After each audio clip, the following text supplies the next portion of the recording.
Nina has been my best friend since I was old enough to form memories, and likely earlier than that. She's been around for first days, first tries, first dates, first cries. And like all childhood friends, we had traditions. Every year she made me decipher messages on my birthday. It started when I turned 7. We had just discovered words and somehow caught wind of the fact their letters could be jumbled to prevent the adults from knowing what we were up to. I thought it was the coolest thing in the world. I still have the card, sloppy letters and all. Fifth pay irkbedi, etem em ta het krap tanio. We got a kick out of the quasi-swear word and ended up playing outside for most of the day, almost missing dinner. This one simple message led to years of fun. I looked forward to Nina's birthday cipher more than the day itself or any presents I would get. They became more complex over the years. When I turned 14, I got a plain card with blocky writing on either side. On the left, A1. On the right, 13, 25, 8, 15, 21, 19, 5, 1, 20, 14, 9, 14, 5. We had a sleepover that night and watched some half-hearted documentary about people finding creepy things in the woods. As an adult, I knew it was bullcrap. As a kid, I couldn't bear to look for more than half of the movie. But Nina practically didn't blink. She loved it. Do you think we would find something like that in the forest? Should we go there and look? What about tomorrow night? We can meet there just before dark and go in together. I can get flashlights and whistles and... Thankfully, we had other movies to watch, and she was sufficiently distracted by them to forget all about the forest adventures she had hastily planned for us. My 18th birthday was bittersweet. I had gotten into my dream school and was facing the prospect of moving out of the only town I've ever known. Nina had decided to stick around, and we knew our time as together all day, everyday best friends was coming to an end. Still, we agreed to stay in touch and see each other whenever I came home. And of course, as always, she had a cipher for me. It had been getting much more complex, so this one took me a bit to figure out. When I did, I almost couldn't bring myself to follow it. Tenet. Rafts not are their lists until tan fatal pants primp linen hen. I did what she asked and found her standing at the edge, just out of reach at the enveloping darkness, hovering and hiding secrets from the outside. She hadn't forgotten about the movie we watched years ago. She was just waiting.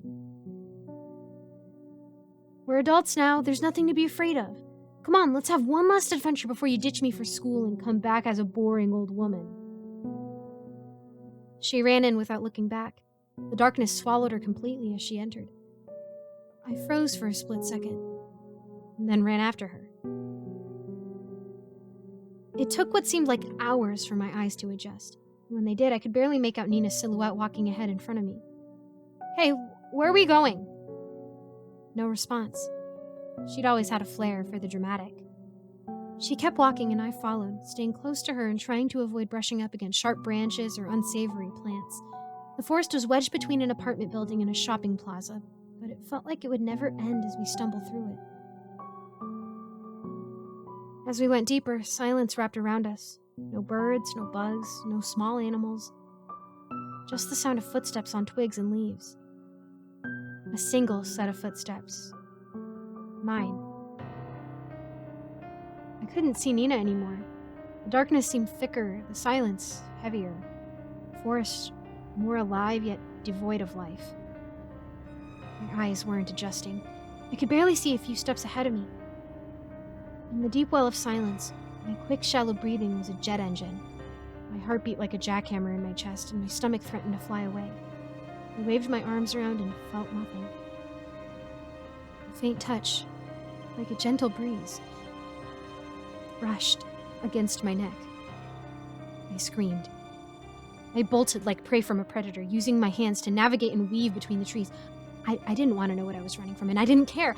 I felt its presence, its gaze, its hunger. My legs pumped with fiery energy, my lungs ached, everything was a blur. I tumbled out of the forest at full speed, unable to keep my footing. A moment later, I was on my back, staring at the night sky, sucking in as much air as my scorching lungs could hold. Nina came galloping out after a few seconds, mouth twisting into a snarl, squinted eyes scanning her surroundings until she found me. Her gaze pierced my own and inspected me from my sweat-glistened forehead to my brush-torn legs. She suddenly broke out into a car salesman's smile. "Where did you go? Sorry I ran in so quickly. I was just excited, right? You must have been spooked by a branch or something. Come, there's a spot I wanted to show you where all the older kids hang out. It'll be so cool. Trust me. Just come with me." I stared at her familiar face, one which I no longer recognized. I scurried to my feet and went home without saying a word. I looked back once to see her still standing at the edge of the darkness. A week later, I was off to college. Nina wasn't there to say goodbye. My mom said that her parents passed away a few days after I left, the victims of what looked like an attempted home invasion that ended horrifically.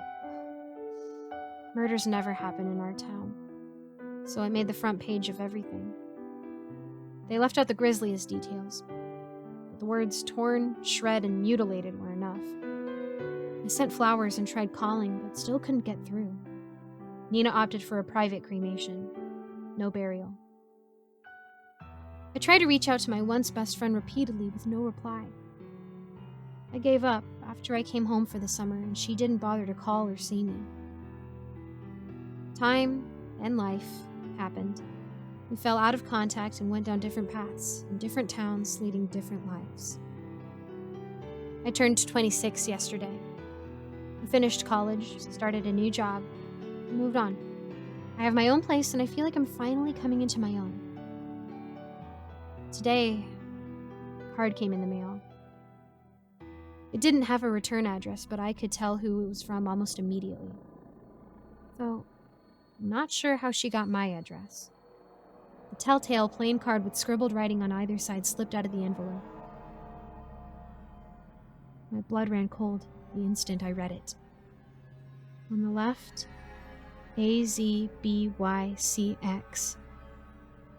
On the right, GSZG DZHMG MRMZ.